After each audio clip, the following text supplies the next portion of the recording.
Good evening, everyone, and welcome to Buprenorphine Case Presentations, an illustration of best practices presented by Dr. Aaron Newcomb with Shawnee Healthcare in Carbondale.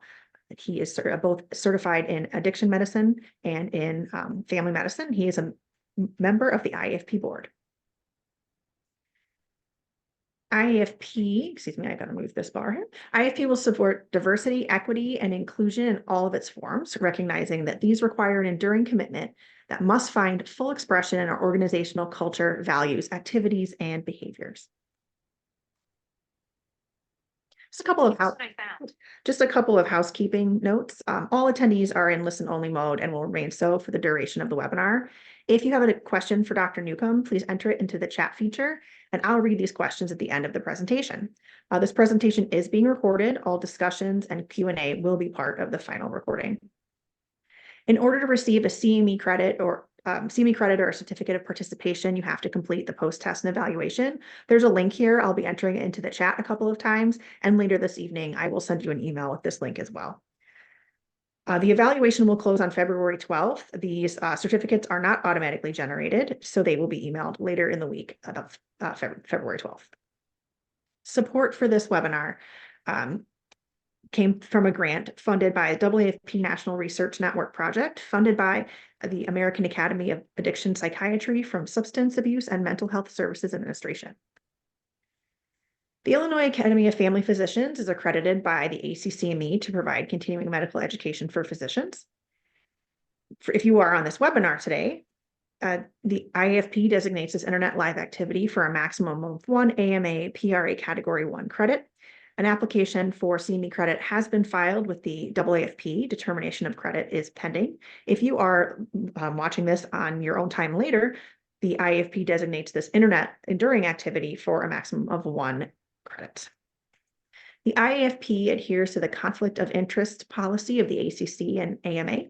No one involved in this presentation disclosed any relevant financial relationships with ineligible companies whose primary business is producing, marketing, selling, reselling, or distributing healthcare products used by or on patients.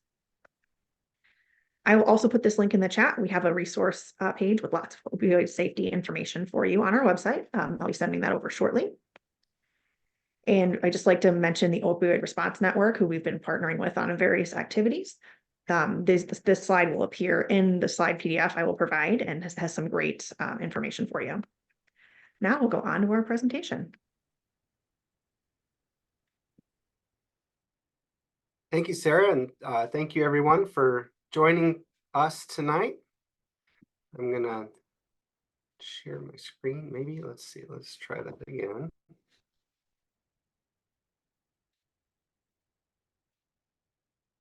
There we go.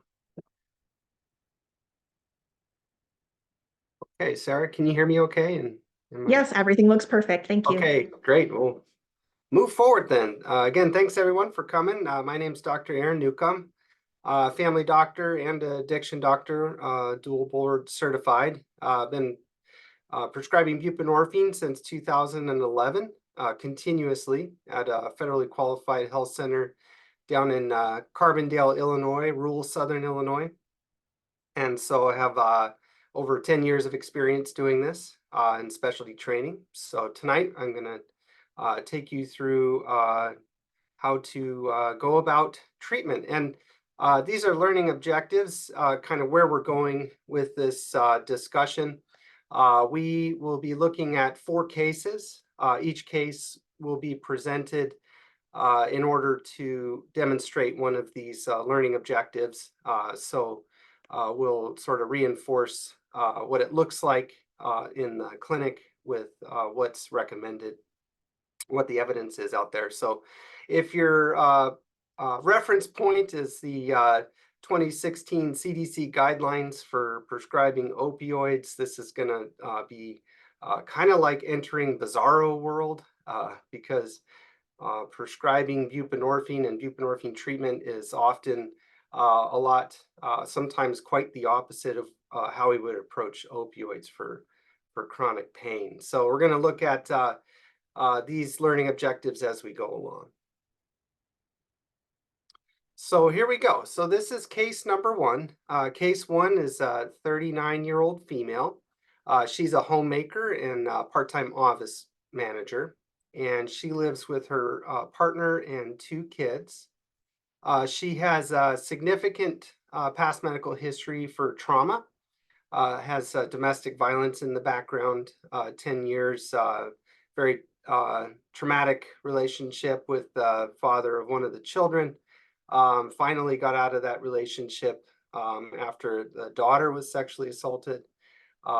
Ended up with generalized anxiety, PTSD, major depression, so quite a bit of psychological mental health problems. And so within the midst of that turmoil, she developed her opiate use disorder, started having problems around 2005, so about 11 years of using either tramadol or hydrocodone, typically 10 or 15 tramadol a day, maybe 10 hydrocodone a day.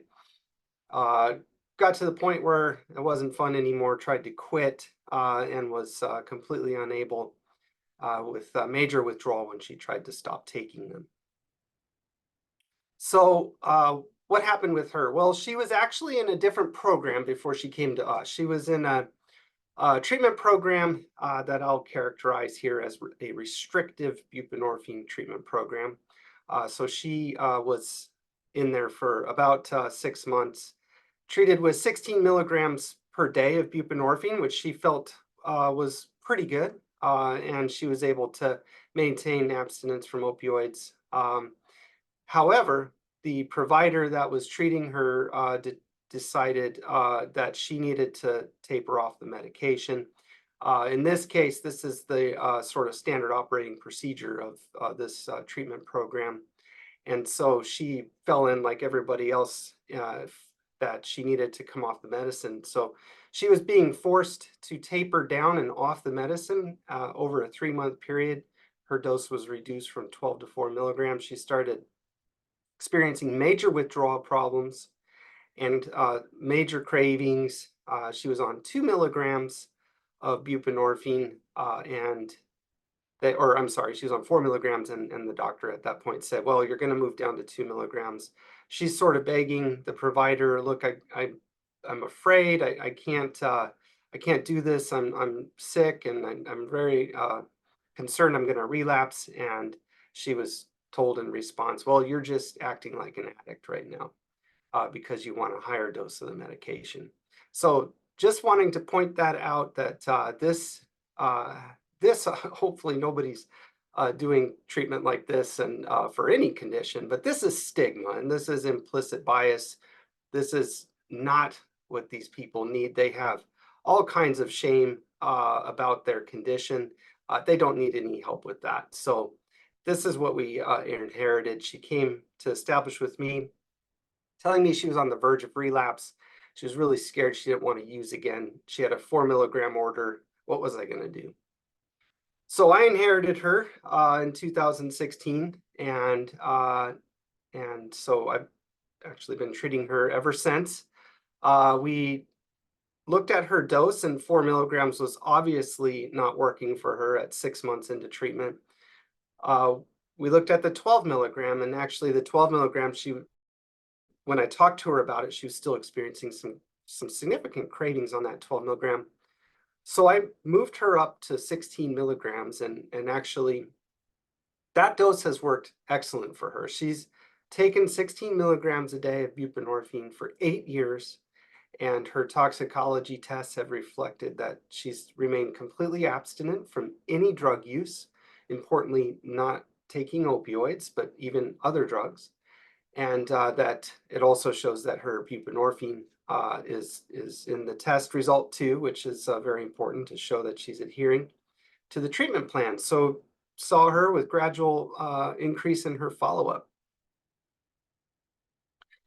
With her mental health background, she actually engaged in a lot of behavioral health resources. She was not always in counseling, but over these past 8 years, she's been in significant counseling at different times. And it's been very helpful for her. She's found it very beneficial.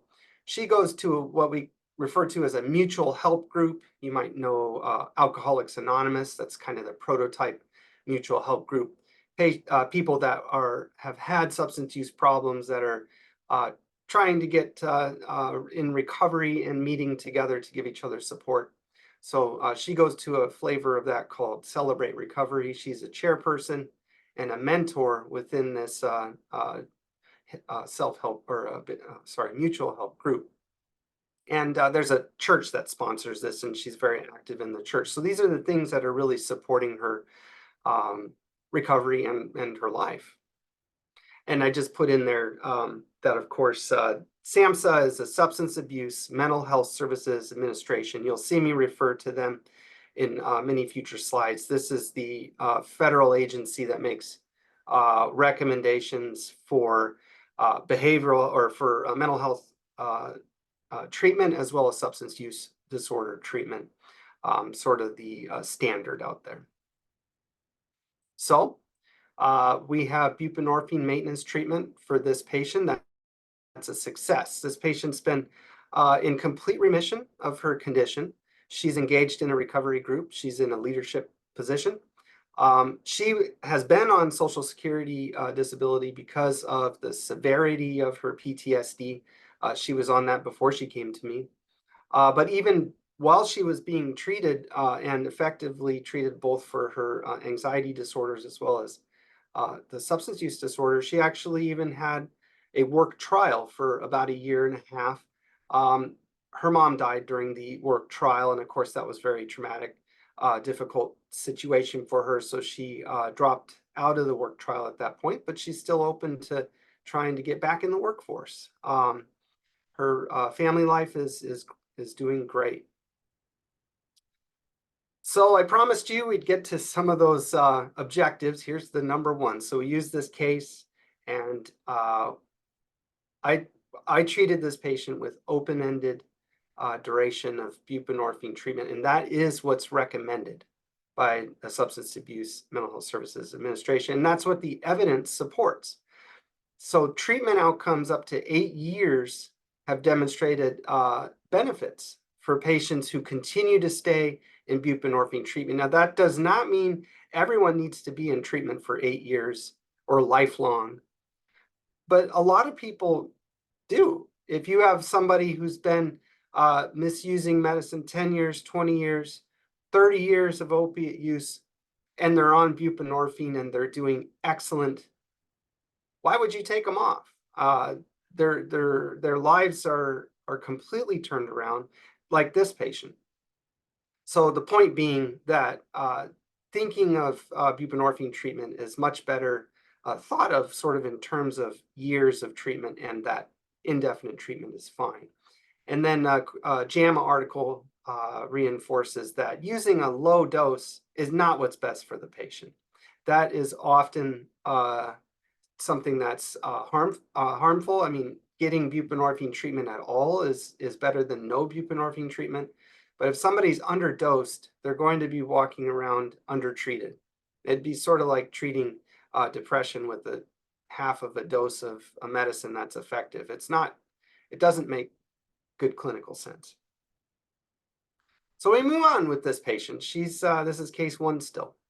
And of course, she had the mental health problems that we were addressing, very significant anxiety. Lots of patients have GAD and PTSD, and then there's really severe forms. And she went through a lot of trauma.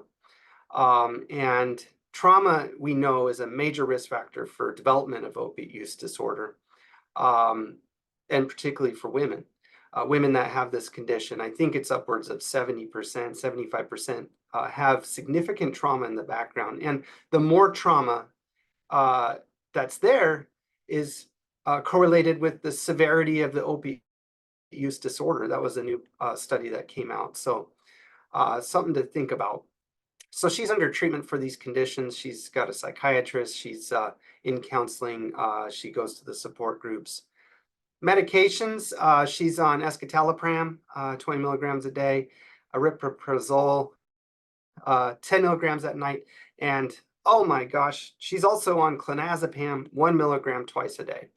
Now, I'm not trying to make light of that. Of course, it's a significant thing to think about, a benzodiazepine. But again, if your point of view is sort of in the past, in the 2016 CDC guidelines for opioids and chronic pain, you would knee-jerk reflex go, oh my gosh, she shouldn't be taking those. That's puts her at risk. Well, let's look at it real carefully here.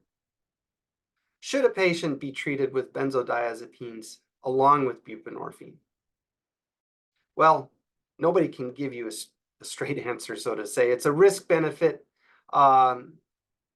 situation. You have to take the patient and you have to do what's best for the patient. So sometimes it's the best thing to not be using benzodiazepines.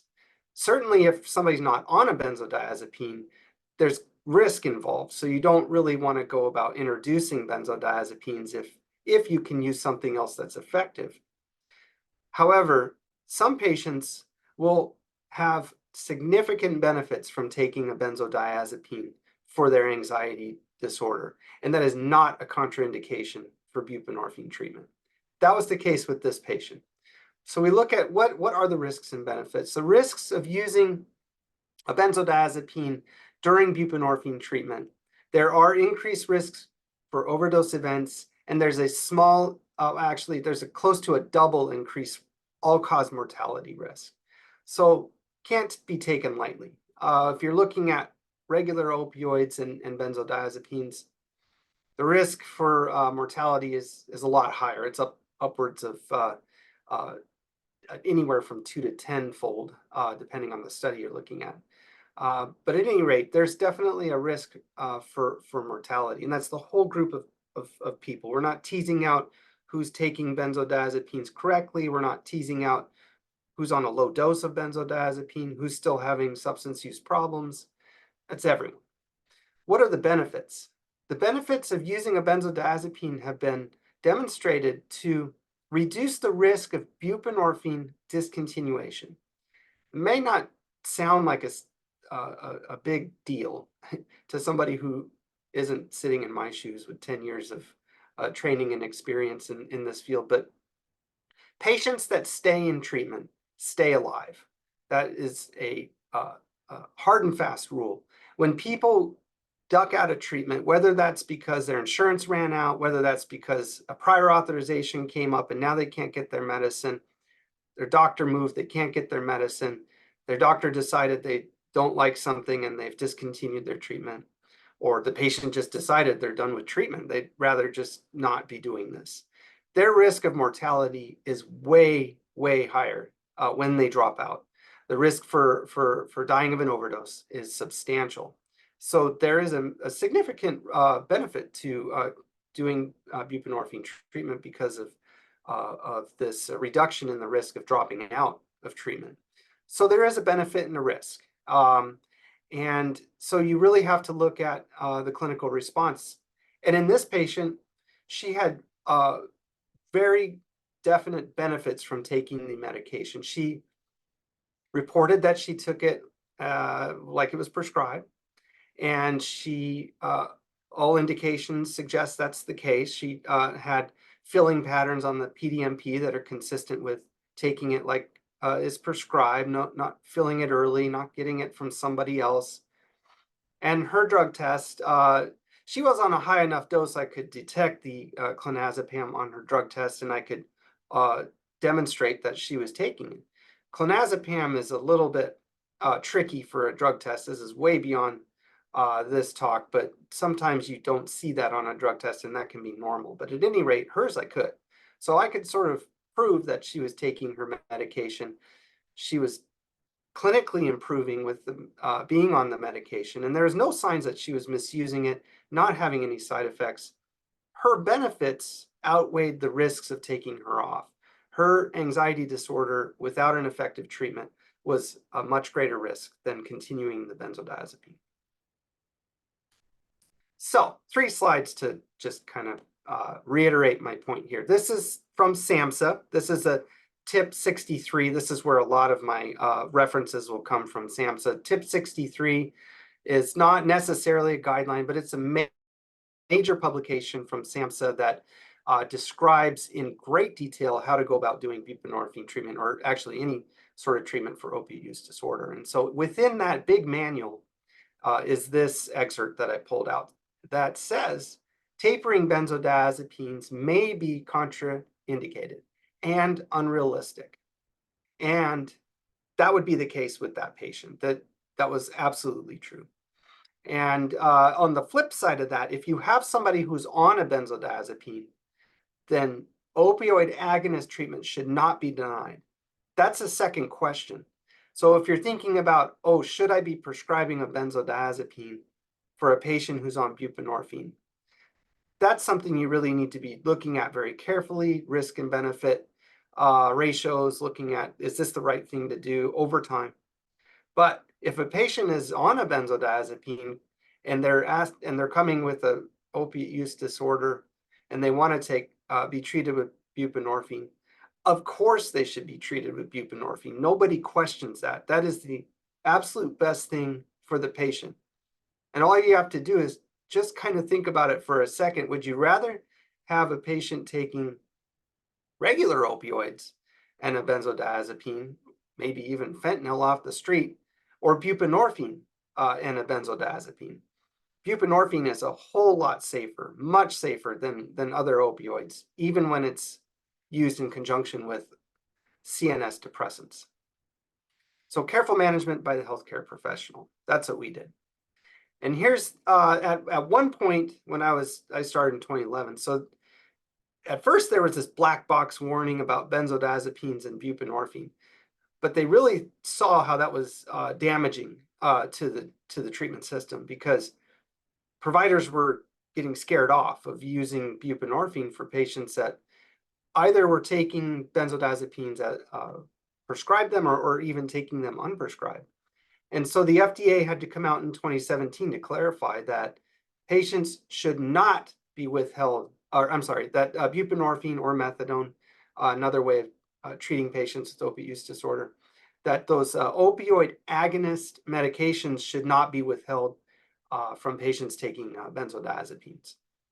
Because that's kind of old news now, but a lot of times it's a confusing situation. And this article just came out. This is a article from JAMA, and it looked at risks involved in just taking people off benzodiazepines that have been on benzodiazepines and stable for a very long time. And there were actually small, but increased risks to that population for harm when you go to take somebody off a benzodiazepine. So it's not that it's not a bad idea to try to get somebody to take a lesser dose or get off of the medicine, but point being, you have to be careful. Okay, case 2. So case 2 is a 41-year-old female. She comes to me. She's unemployed, homeless, and has a 9-year-old daughter that lives with her aunt. She's not even together enough to take care of her kid. Her life's totally disintegrated by opiate use disorder. So what did her opiate use disorder look like? Well, she got started after being exposed to opioids in 96 after an MVA. So she was initially prescribed them. It did not take her long to graduate, so to say, from taking prescription opioids to heroin. This was facilitated and helped by her husband at the time that was already using heroin. So she went on to use heroin for about 15 years. And then in 2011, she and her husband had broken up, but her ex-husband died of an overdose. And this really hit her hard. And she realized, that's going to be me today. So she went looking for treatment. She made it over to our clinic, and this was actually the first treatment that she'd ever taken for heroin addiction. So what did we do? Well, we put her on buprenorphine, started her on that. She did excellent. She didn't have problems with other substances, so it really worked for her. I didn't put the dose down here, but I think 16 or 24 milligrams or buprenorphine. It was higher than the previous case, and she responded well. At that time, I was early in my 2011s when I started, so I had her go to counseling. She did that for 6 to 12 months. The addiction counselor determined that she had completed all her goals and successfully discharged her. She went to a couple of mutual help meetings, like the other case, went for about 3 or 4 months. But she kept coming back, and I'd ask her about these things, and she's like, well, the counselor said I was done. I didn't need any more counseling. And, well, are you going to go to those meetings anymore? Don't you like those meetings? Well, I'll go if you make me, she says. Honestly, I don't really get much of anything out of those meetings, but if I have to in order to be in this program, I will. So I had to think about that. Should I make a patient do something that they don't want to do? They don't feel like they're benefiting. Or should I just discontinue her medicine? If she said no, let's pretend she was not wanting to do it, and I told her she should. So that's where this comes in, if you think about it. So let's juxtapose two chronic diseases together here. If we have a person who's got major depression and they're on 2 antidepressants for like 3 years, and they've had like 4 episodes, recurring depression. And if I remember right from my board review exam, studying, if you've had 3 or more, the chances of relapse are like 80% for depression, maybe more.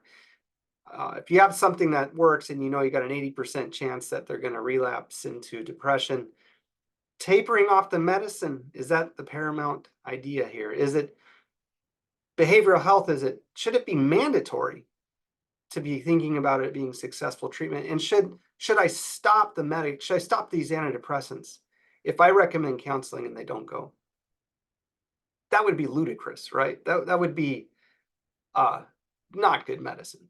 Well, if you have a 44-year-old, same thing, except opiate use disorder, and they've been stable on buprenorphine for 3 years, should you be thinking tapering off this medicine is really what needs to happen? Or they need to be in behavioral health for this treatment to be successful, and if they don't, I should just get them off of the medication.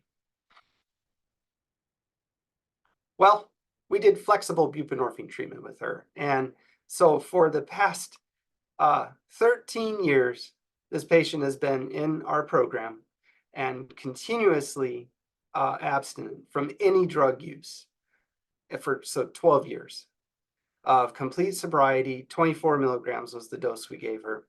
She did behavioral health for a year, for 6 months, 12 months. She hasn't done any behavioral health since, and she's obviously had success. I mean, it doesn't get much better than this type of response. She's working full time. She entered back into the workforce in the manufacturing industry. She was homeless, and now she owns her own home. Her daughter lived with her. Her daughter ended up staying with her when her daughter had a kid, and so now they have a multi-generation family. It's success. So the punchline here is that counseling should be offered and not mandated. It would be considered bad medicine to make somebody go, or to discontinue buprenorphine treatment when somebody's not in counseling, particularly if it's effective at all. And that's backed up again by SAMHSA and the same JAMA article I had cited before. That counseling shouldn't be arbitrarily required as a condition for receiving buprenorphine treatment. There's been evidence to show that randomized clinical trials show no benefit. So it wouldn't even be following evidence to be forcing somebody to do counseling. Now, that's not to say that nobody should go to counseling, because counseling can be a very good thing and help people sort of live life on life's terms. But you really want it to be a situation where the patient has buy-in and wants to do counseling. So we move on to case number 3.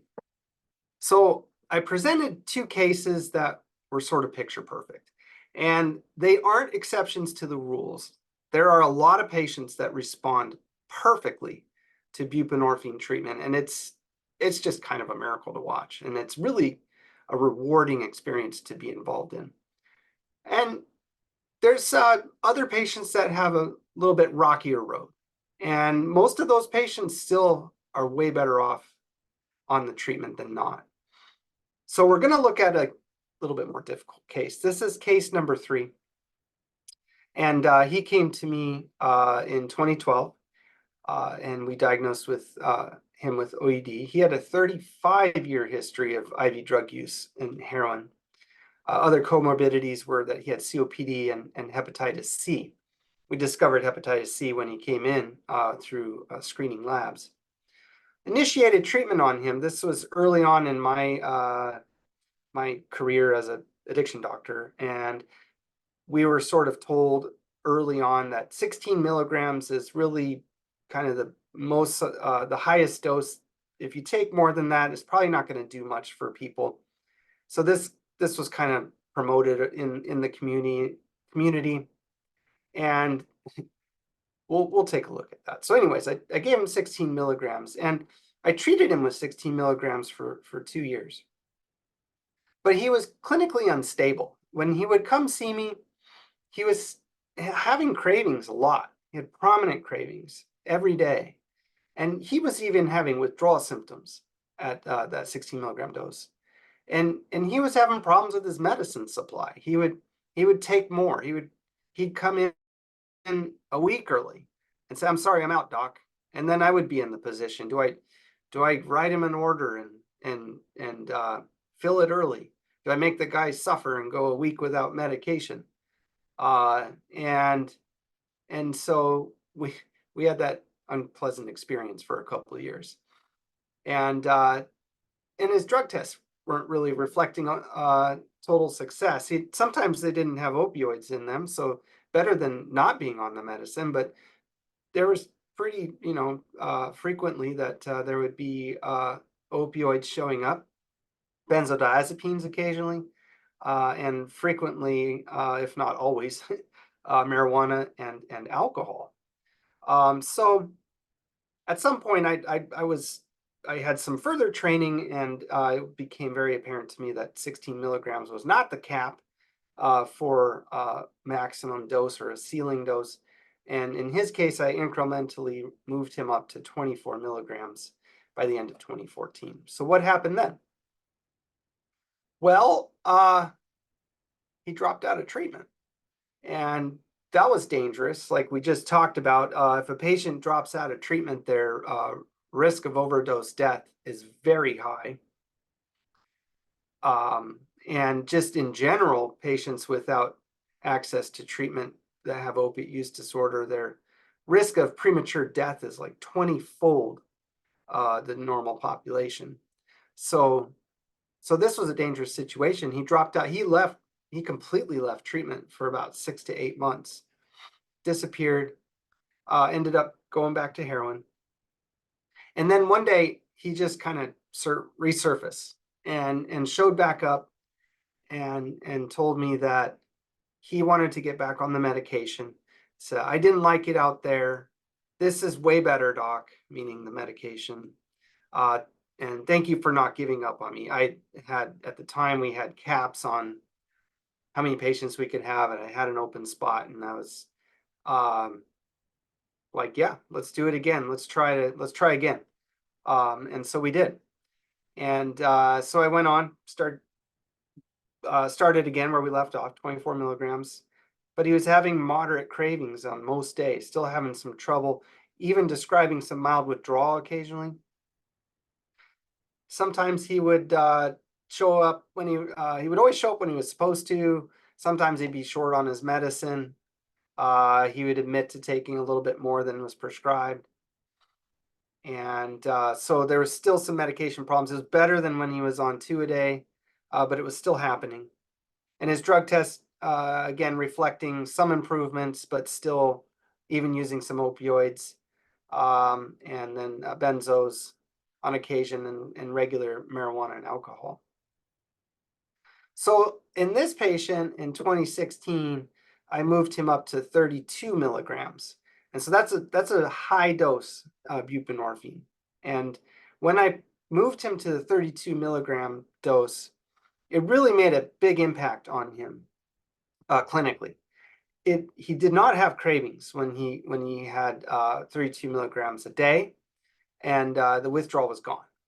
So it seemed to be, from a clinical standpoint, that he did best at 32 milligrams. And most patients don't, well, most patients weren't using fentanyl at that time, but a lot of patients don't need 32 milligrams. But this patient, he really did. And if you kind of think back to his history at 35 years of heroin use, at a very high tolerance. So, and it could have been the case that maybe he would have been better off taking methadone. But if you know anything about methadone treatment, it's highly restrictive. You have to go to the clinic every day to get your medication for a long time. And in Illinois, it's not, Medicaid doesn't cover it. So you have to pay out of pocket.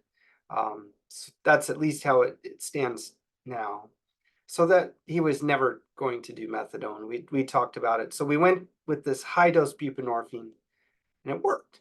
He was 3 years in remission from any opioids. Didn't have any opioids in his system for 3 years straight. Taking buprenorphine, continued use of other drugs that are always in the background, but we had success. So end of story. No. So before we continue the story, we'll look at what the evidence out there is, or what the recommendations are. And this high dose buprenorphine has really gained some traction lately because of the fentanyl crisis. Patients have very, very high tolerances that are now entering into treatment when they have been exposed to fentanyl or fentanyl analogs. So it is often the case, at least initially, that patients really do require a 24 to 32 milligram daily dose of buprenorphine to become stabilized. And then depending on what's happened and how things go, they may require a higher dose to continue. So what's the evidence out there? There's actually good evidence that using a higher dose is associated with better treatment outcomes. Of course, I'm not making the suggestion that everyone that's being treated for opiate use disorder should be on 16 to 32 milligrams. It's just that when they're studied, those when patients are on the higher dose, they have better outcomes. But some patients won't need that. There are patients that don't have that high tolerance, and it would be not in their best interest to use a really high dose. The patient we first looked at 12 milligrams or 16 is what she took. And that was more appropriate for her. I have some patients that take 12 or 8 milligrams and they feel fine. And it really works at that lower dose. But there's, like I had alluded to before, there was this sort of false idea, and it's still out there, that 16 milligrams is really the most somebody can get out of this medicine. That line of thinking is based on studies that are over 20 years old and studied the brains of about 6 individuals with PET scans. And on the other hand, we have a number of clinical research, published articles and studies that demonstrate that that there's benefits at a high dose. So wasn't the end of the story. It would have been a nice, clean ending there, but it didn't happen that way. We had this thing called the pandemic, and right before the pandemic, this gentleman relapsed. So starting in about October 2019, I put that in there just to kind of show you the time frame with the pandemic. He started showing unexpected toxicology results of fentanyl. And it was just sort of out of the blue because he'd been doing great for 3 years. And so I asked him about it, and he's like, "Doc, I'm not sure. I'm doing fine. Maybe, I don't get my marijuana from the dispensary. Perhaps somebody had it in there, in the marijuana I got." So it shows up a couple times, and he's just very confident that he's not having a problem. And so my approach is to just see how that goes over time. And I didn't get that chance with him because then the pandemic happened and we weren't calling people in to do drug testing. So he was basically monitored by telehealth. for nearly 6 months, so no drug testing, just kind of checking in on the phone. And so then he comes back, and he comes back in July, and I do a drug test, and it comes back and it shows this pattern. If you do a certain kind of drug test, you can look at the quantitative levels of drugs and metabolites. Maybe you've done this before. A lot of tests will do this, and it sort of shows you if the patient's been taking the medicine, they should have metabolite as well as the regular drug. And in buprenorphine, the case of buprenorphine, you should see norbuprenorphine and buprenorphine. So I look at this drug test, and the norbuprenorphine is almost 0, and the buprenorphine is off the chart. And it happens like once or twice in a row. And so what was that? Well, there's been some research studies on that, and they have looked at the this is the ratio. You don't have to remember this. You can always call the toxicologist if you see something on a drug test that you don't understand. Just call the lab and say, what does this mean?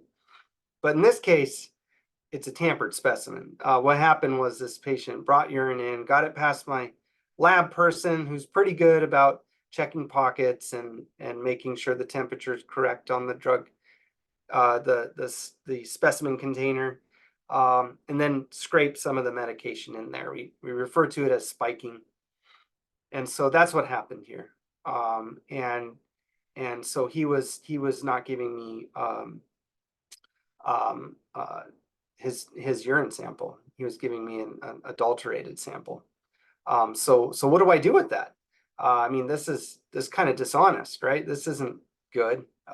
This needs to change. I need to be able to reliably monitor him and know that he's taking his medication. And if he's giving me tests that are adulterated, I can't do that. That's my perspective on it. And so, and you can see in the world of doing buprenorphine treatment, this is bizarro world. We approach things a little differently, because you got to think this all the way through to the end. If this patient is tampering with their specimens, and I go in there and I say, you've been tampering with your specimens, you're lying to me, I can't trust you, you're out of here, I'm going to discontinue your treatment. What do you think is going to happen to the patient? Best case scenario is he finds another provider that provides buprenorphine to him, which would be what I was doing, or goes out and gets buprenorphine on the street. Worst case scenario is he throws the towel in and goes and starts using fentanyl, and he's at very high risk of overdose, of course. So when we approach somebody who's had this kind of maneuver, it's important to try to find a balance. Well, if we're not going to hold them to the drug test, then why would we do the drug test anyways? Well, I always tell people when I'm doing a drug test, and a lot of times patients have a lot of anxiety around the drug test. Some of them have been in court systems where one positive drug test is major consequences. Some have been in other treatment programs, and one drug test with literally marijuana in it, they get terminated from the program, or a couple. I have a provider in the area that is a 3 strikes and you're out, and it doesn't matter what substance it is. It can be, well, I think they forgive marijuana, but anything else, 3 strikes and you're out.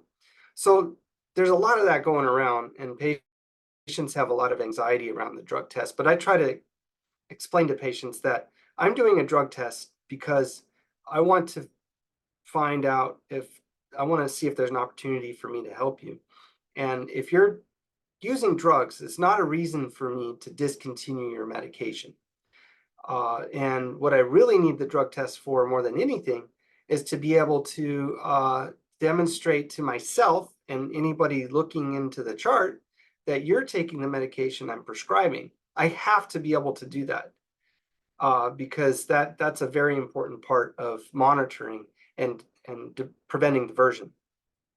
So So that's why we do drug tests. They do serve a significant purpose, and they're very important. But if they really shouldn't be used punitively, they should be used as an opportunity to try to engage with the patient to hopefully help them move to a better place in their recovery. So that's kind of how I went with this patient. I've been taking care of this patient at this point for 8 years. And so I just kind of walked into the room and I said, look, this is the pattern I see. This is what it means. And I can't have that. I got to be able to show what is going on, or I need to be able to demonstrate that you're taking your medicine. And I can't when you're doing that. And he knew right away that I knew what I was talking about, and didn't skip a beat, and didn't try to deny it, and at that point said, you know what, I'm going to do it differently. I'm going to be honest with you, doc. You've done a lot for me, and I'm not going to do that anymore. And I offered him treatment because, to me, I suspected what was happening with him was that he was covering up the fact that he was having problems with fentanyl, which is what was happening. But he told me he didn't want to get outside help. He knew that he could make the changes he needed to do, and he was going to do that. And so I thought, well, okay, let's see how it goes. And he turns a corner.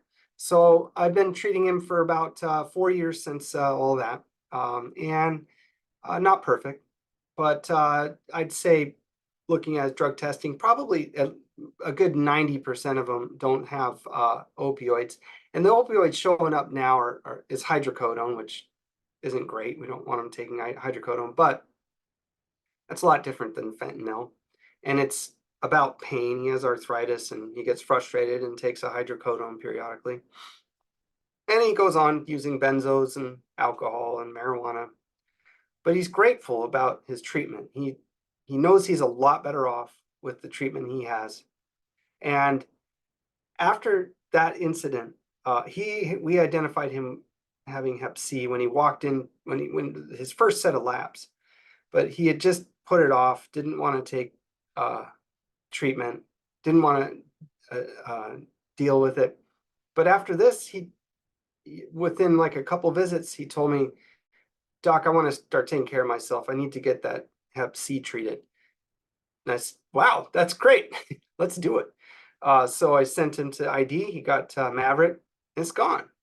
And so he's really made a lot of progress since then, even though it's not perfect. So 62-year-old, 35 years of heroin use, stabilized on a high dose of buprenorphine at 32 milligrams, treated for 12 years minus the 6 or 8 months he dropped out. 85–90% of the drug tests, if we put them all across the desk here, it'd be no opioids. And ongoing substance use for other drugs. He has a rich family life. He's got a grandchild that lives across the street from him, and he spends a lot of time with this kid, and it's very it's sort of the light of his life. He really enjoys that. And he works from sort of with a laborer here and there. And so how do we measure success here? Well, it's kind of staring us in the face. He's not dead from a fentanyl overdose. So what does SAMHSA say about this?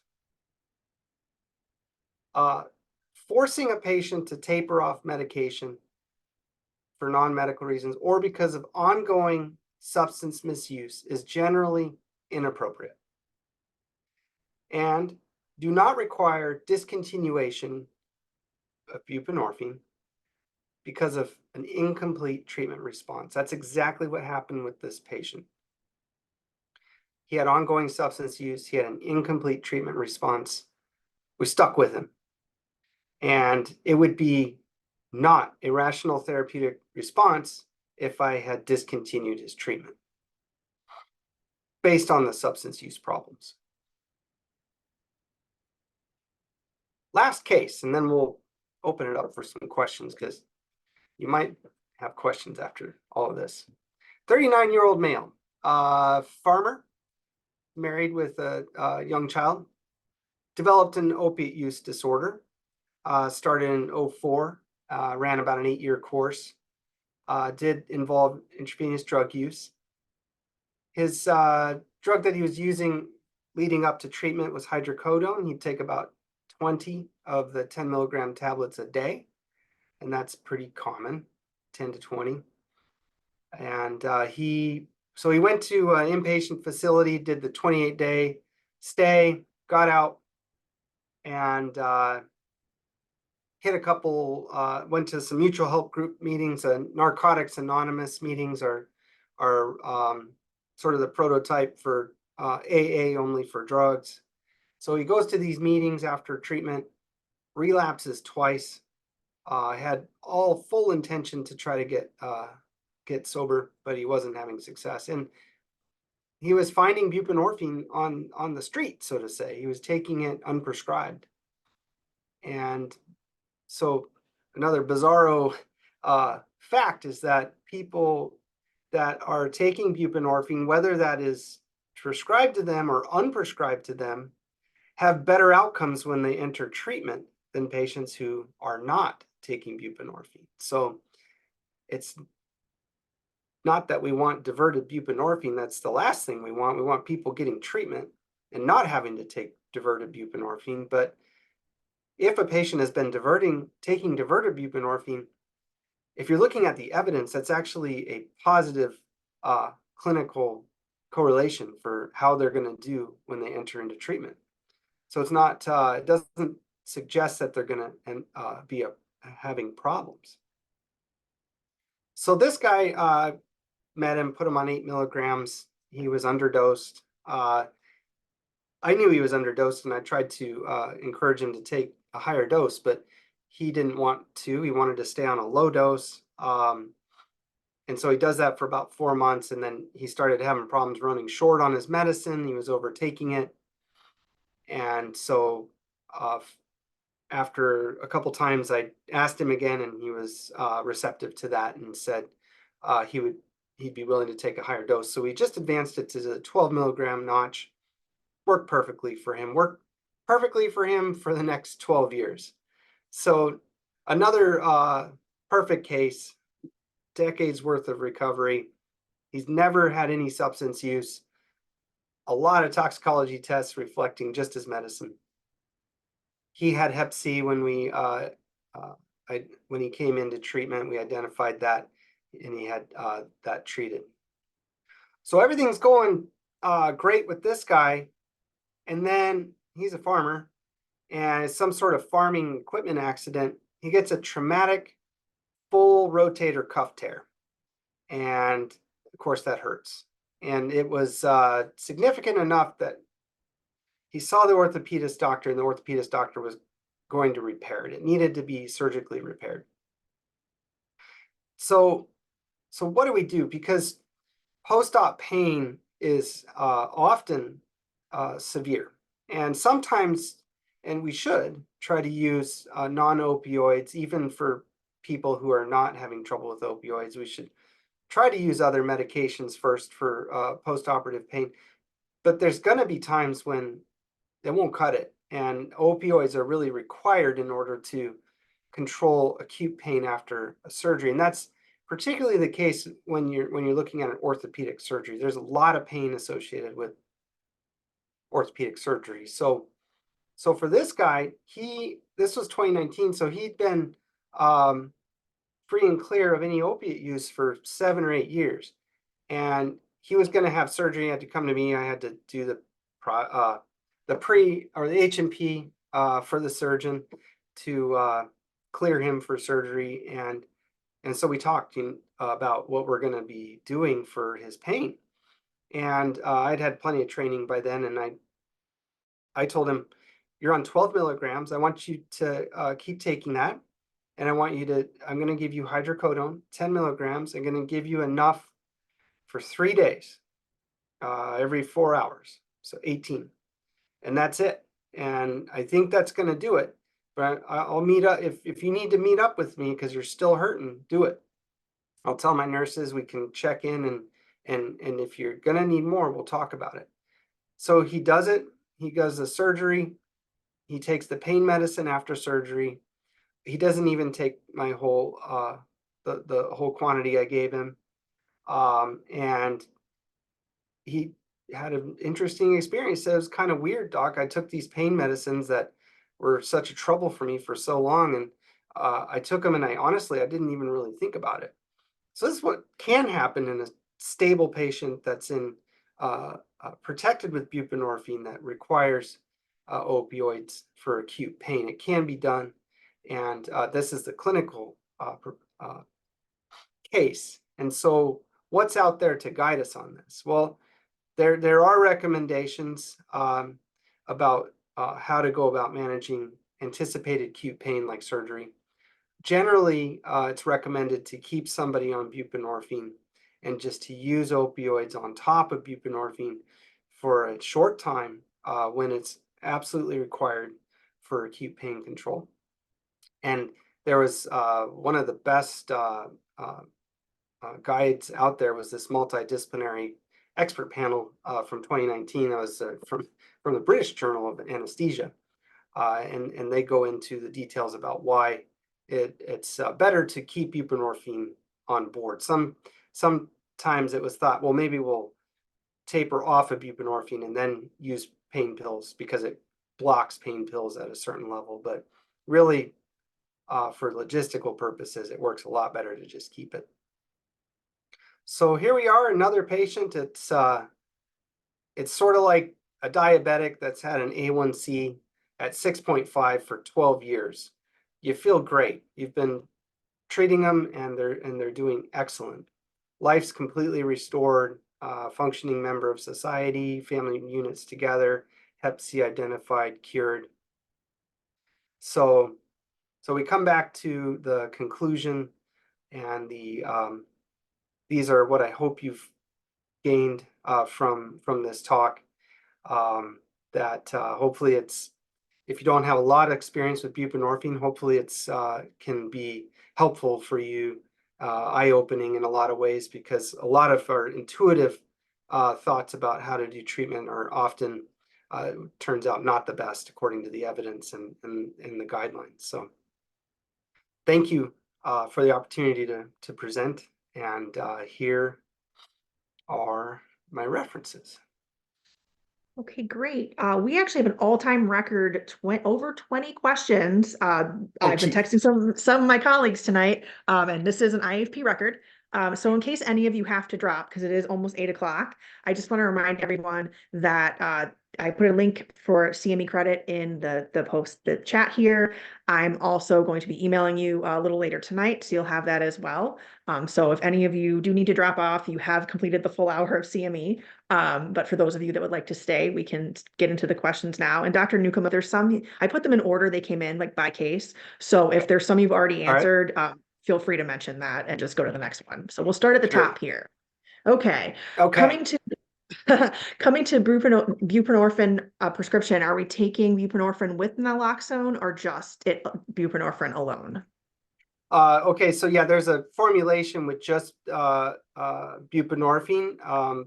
Some patients don't tolerate sublingual naloxone, can give them side effects. Most people don't have that problem, but it's not a written in any guidelines about what to do with that. But generally, it's acceptable to use the buprenorphine without naloxone. The naloxone is only there to deter people from misusing buprenorphine, which is often misunderstood. Naloxone is absorbed very well intravenously and through the nasal membrane. So if people are misusing buprenorphine, like on the street, if it got diverted, it would have less abuse potential. You can actually inject and insufflate the buprenorphine with naloxone too. So most people are not doing that, though. Most people, by far and away, are not misusing buprenorphine. It's, but that's why it's there. It was supposed to be there to help it be safer. Okay, case this it is gets in the wrong still, hand. okay, this is still case one. The hardest part of this paradigm for me is the idea of using buprenorphine on a long-term maintenance basis. How is this substantially different than using methadone? I get that patients on buprenorphine are likely better off and more functional than those who continue to abuse opioids, but I have noticed a definite personality change in the few patients I know who are on buprenorphine. Does the chronic use of opioids somehow permanently disrupt a person's nervous system so that they cannot survive without some type of opioid receptor stimulation?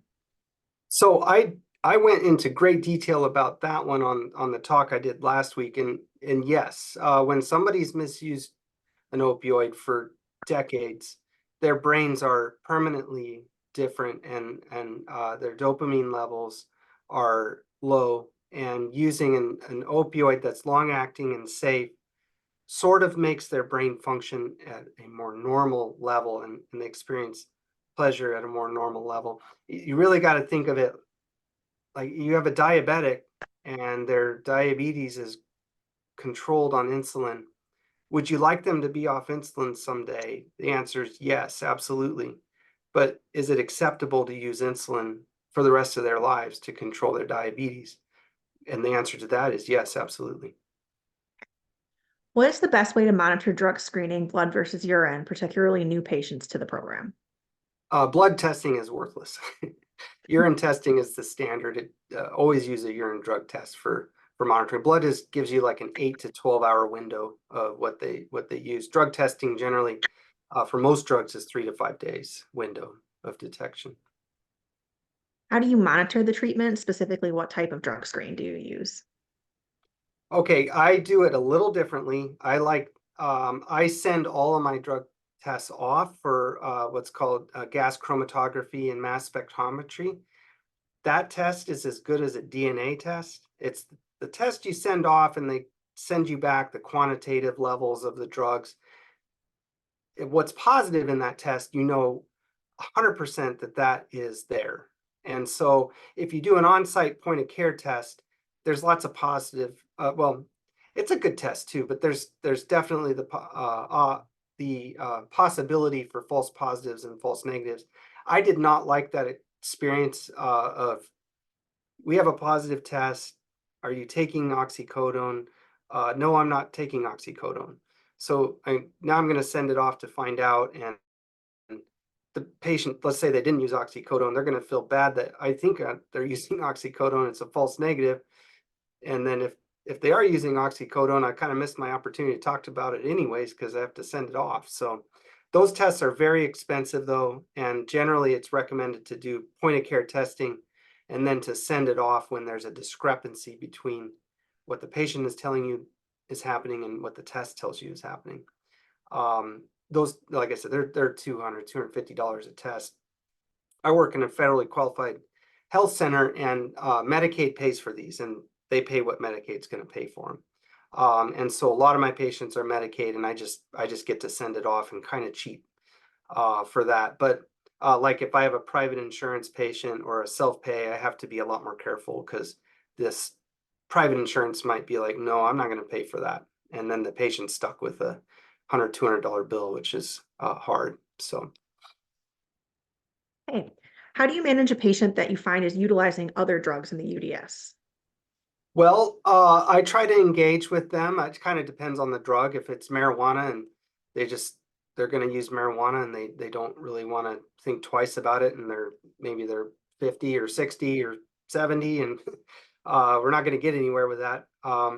But alcohol is actually more of a problem than marijuana when it's buprenorphine, because that's a CNS depressant. So I definitely talk to people that are using any drugs that present a safety issue. I definitely explain why it's a safety issue. I don't want you to have a problem. I'm concerned about you.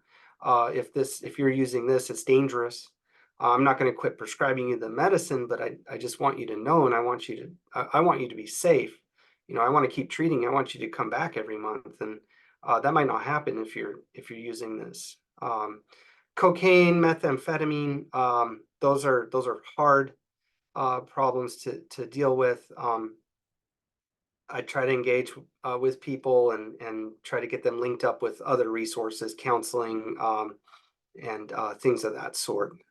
So that's kind of my approach to it. Opioid use. You got to look at the dose. It is the buprenorphine dose enough that if they're still using opioids, a high enough dose of buprenorphine is going to block opioids. So at some point, they're not going to use opioids because it's not going to do anything for them. So sometimes it's a dose thing.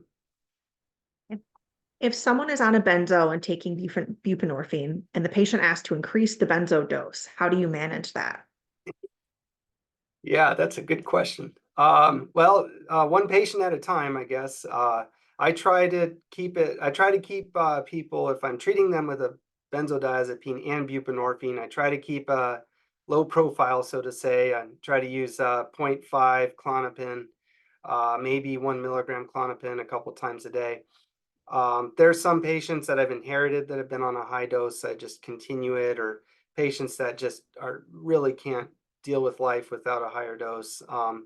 But I try to explain that it could very well turn out to be not the best thing in the long run if we keep moving the benzodiazepine up. You're going to become physically dependent on it. Not that you're going to end up with an addiction problem, but if your medicine gets interrupted or you have to come off of this medicine, it's going to be a nightmare for you if you're on 2 milligrams of Xanax 4 times a day. It's going to be terrible to come off that. I generally stay away from Xanax because it's a lot more abusable. I try to stick with clonazepam and diazepam if and when I do use or prescribe benzodiazepines. There less abuse potential. So. Okay. On to case 2, we have 3 questions. The first is this the same as Suboxone recommendation? For case 2, sorry. Case 2 is yeah. I mean, everything we're talking about is the recommendations for Suboxone, and that was this was counseling. Yeah, absolutely. So counseling shouldn't be that is the point of that. So it doesn't matter which formulation of buprenorphine you're using. Counseling should be for the benefit of the patient and not really something mandated. What's the payment for buprenorphine? So buprenorphine is covered, absolutely. So there was parity laws passed in Illinois. I can't remember the year, but the parity laws say that if you're going to cover medication like for high blood pressure, you have to use the same standards for coverage of medicines for mental health and substance use disorder. And so everyone has to cover buprenorphine now. Insurance, Medicare, Medicaid, it's against the law, so to say, to not cover buprenorphine, which is nice. I had a lot of fun writing those kind of letters when it first came out. So it's always covered, which is nice. What's the initial dose of buprenorphine and titration? So that's going to always depend on the patient, and this was not really a nuts and bolts about how to go about doing the treatment, and that would be a good talk to have. But when you're doing when you're going to initiate a patient on buprenorphine, there's a little bit of guesstimation. Oh, you've been taking 10 or 15 hydrocodone, you're probably going to need at least 16 milligrams a day, or you're taking fentanyl, probably going to need at least 24 milligrams. But a lot of people come in and particularly like we talked about, or I presented, a lot of patients are taking buprenorphine already. Either they've been treated for a while and dropped out, or they're taking it off the street. And a lot of times they know what dose makes them feel normal. And I just take their word for it and use what they are finding to be the best dose for them. And so that's a lot of the time. So a lot of times people, I take, it's usually 2 or 3. I take 16 milligrams, I take 20 milligrams, I take 24 milligrams. And that's what made me feel normal. And so when I do treat, the intervals are really important, not more than the dose even. Like if I'm starting somebody who's never been on it, I might see them every day for a couple of days just to make sure we know what we're doing. If I have somebody that knows what they're doing, I'll give them the dose that we think is the right one, and I'll see them in a week. And if I don't know somebody, I see them every week for maybe a month, and then every other week for 2 or 3 months, until I've had enough drug testing and enough engagement with the patient that I feel like I know what's going on. And if they're smooth sailing, I might move them out to once a month after about 3 or 4 months.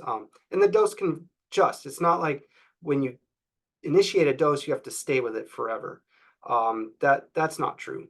Patients, I got one patient that he ended up on 32 milligrams.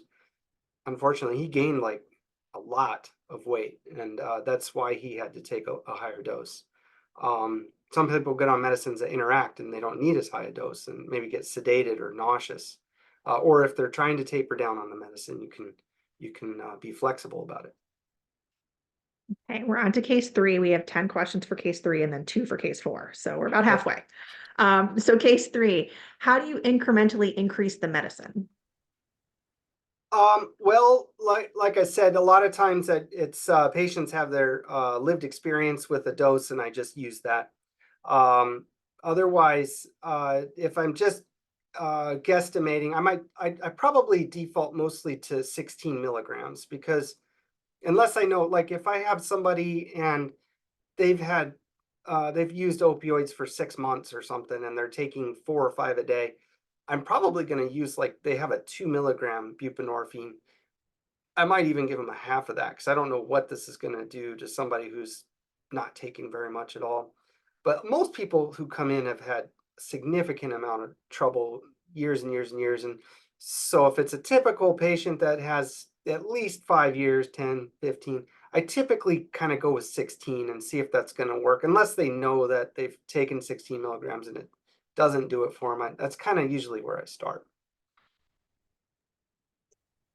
Is it okay to restart at 24 milligrams when case number 3 had been off buprenorphine for 8 months? Yeah, absolutely. I think you addressed this a little bit in a previous question, but I will ask in case you have anything more to add. Any suggestions regarding marijuana smokers' light to heavy marijuana use? So it's not a contraindication for buprenorphine. I try to make a plug every once in a while. Like, this is activating your dopamine center in your brain. It's all drugs do the same thing. You're kind of keeping that alive, and it's probably in your best interest to not be taking that. But I've had a lot of people that just take marijuana and they're fine. Young people are a different story. I would try very hard to get somebody who's like under 25 to quit using marijuana, because that's a whole different ballgame. Would you still prescribe buprenorphine if the patient was abusing alcohol? Yeah, yes. So that's kind of goes back to the benzodiazepine question. That it's like, do you want the patient to drink alcohol and take fentanyl, or buprenorphine and alcohol? Not that it's black or white, but it's totally acceptable to prescribe buprenorphine if somebody's drinking alcohol. It is a good idea to, well, you definitely should inform them of the risks involved, and document that in the chart that you talked about. The fact that if they're drinking on buprenorphine, that's increases the risk for an overdose event, and blackouts, or accidents, stuff like that. Do you refill without seeing the patient? So what I do, but like, so if a patient misses an appointment, they're supposed to be here. I have my finger on the pulse of all my patients I'm treating, so I know who's doing fine and who's having problems with ongoing substance use. So it kind of varies.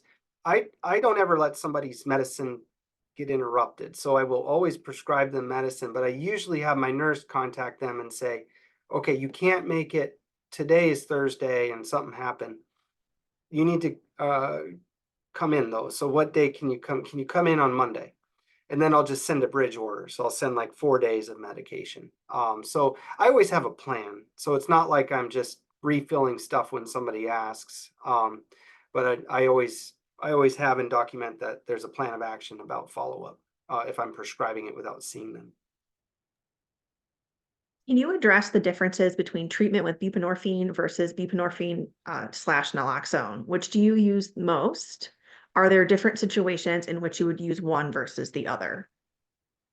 Okay, this is a kind of a hot debate in the field. So it is the recommended formulation to use is buprenorphine with naloxone. And I kind of explained that the reason for that is to try to deter people from if it gets in the wrong hands to be less abusable. But my experience over many years, I have lots of patients that are completely stable and have no secondary gain about taking buprenorphine without naloxone and get side effects, typically headaches and nausea with the dual product. And so I do prescribe the mono product is what it's called, the one without naloxone in those cases. And then I just document why I'm doing that.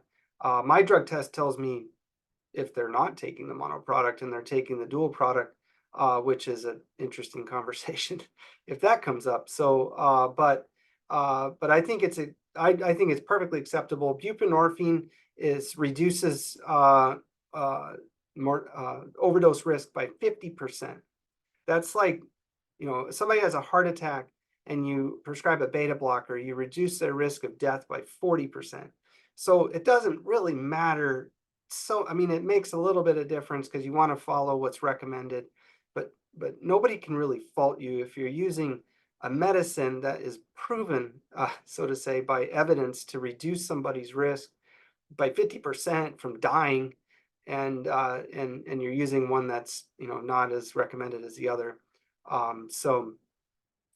Anyways, I feel strongly about it. I actually have a published article, a letter to the editor about it, and I'm trying to get the national societies to recognize that there's side effects out here. It's sort of been ignored, and I don't think it's appropriate. But this is my opinion. This is not the addiction field's opinion as far as that one. Any suggestions regarding patients abusing xylazine, alcohol? Not specifically, just really dangerous stuff. So xylazine turns out to be like an alpha blocker, sort of like clonidine, but it's incredibly dangerous when mixed with fentanyl and alcohol and other such things. So it's out there and it's a problem. There's not any specific treatment for it. Just the same sort of stuff you would try to do with anybody that had a substance use problem. How is the buprenorphine test ordered and the ratio? Well, my drug test is a panel, and we picked the panel in like 2016, and we've just never turned back. It has benzodiazepines, so it triggers a benzodiazepine, and then it goes to confirm what benzodiazepine it was. If an amphetamine trips it, it tells you if it's Adderall or meth. Cocaine's cocaine. Any test positive for cocaine is 100% cocaine. And then the buprenorphine has the metabolite and the parent quantities, and it can give you the ratio. You can order that. It's just kind of like a lot like I've seen it in my EHR. It says buprenorphine confirmation. That's usually something like that, or buprenorphine and norbuprenorphine is the metabolite. And you want to know what you're doing with that. So if you don't know what you're doing, like I said, you can always call the lab and talk to a toxicologist, and they can tell you what could have caused that, what you're looking at, which is really nice. That it's like calling a cardiologist for an EKG you're not quite sure about. Okay, this is the final question for case 3. You addressed this a bit above, but just in case you have anything else to add. Your case number 3 may have alcohol use disease as well. How do you manage this? Well, I've had plenty of discussions with this gentleman about the alcohol and the Xanax that also shows up in his system, and I guess we've kind of agreed to disagree about it, but I bring it up periodically and try to make some headway with it. When we're addressing people that are having substance use problems, one of the techniques that is used in the field of addiction is called motivational interviewing.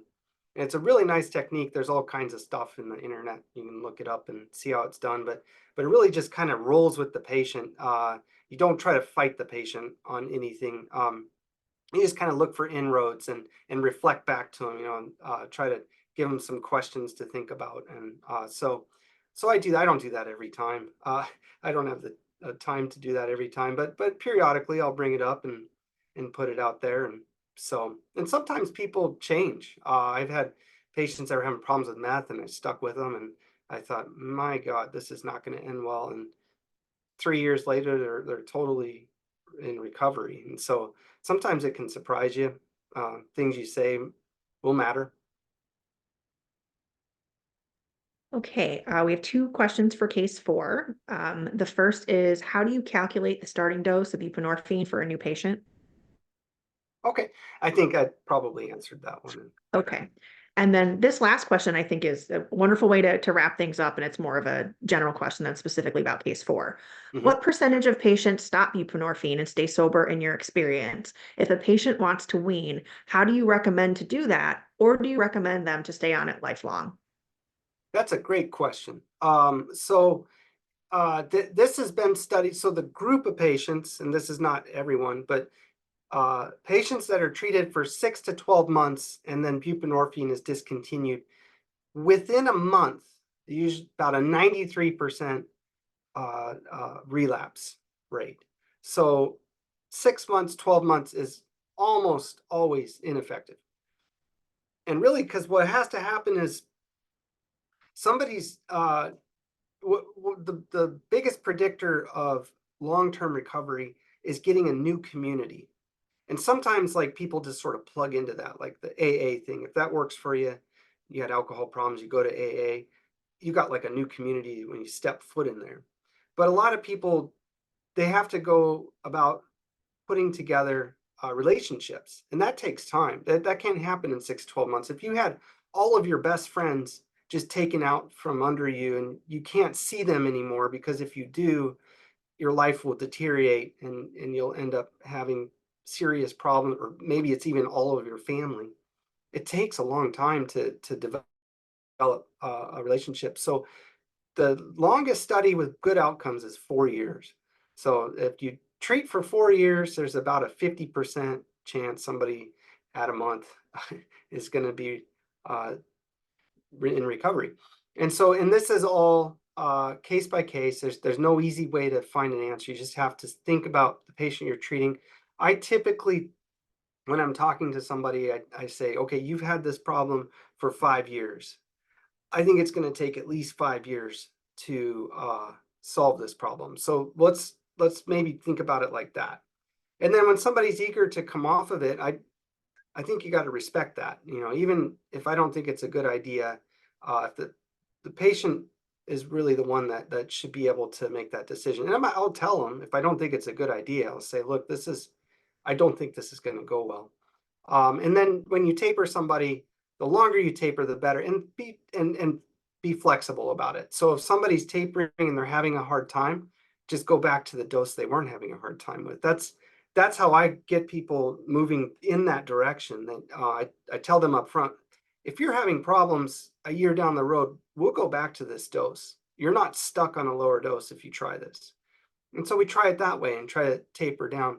One of the things that can be very helpful in this situation too is some of the newer buprenorphine treatments. There's a long-acting injectable buprenorphine that you take every 28 days. And it's very weird dynamics, but if you take it, it takes about 3 or 4 months to get into steady state. And if you're on the injectable for once a month, for 6 to 12 months, if you quit the medicine, it'll take at least a year to get out of your system. And it's just sort of smooth sailing. I've had some patients taper off buprenorphine that way. They've been on the shot, and it sort of like kind of breaks up the habit. I'm taking a medicine every day. It's like something new. And then it's like, I've been doing this for 3 years. I don't feel any different. What if I just don't take the shot anymore? And I've had some people come back. A lot of people take very long-term treatment.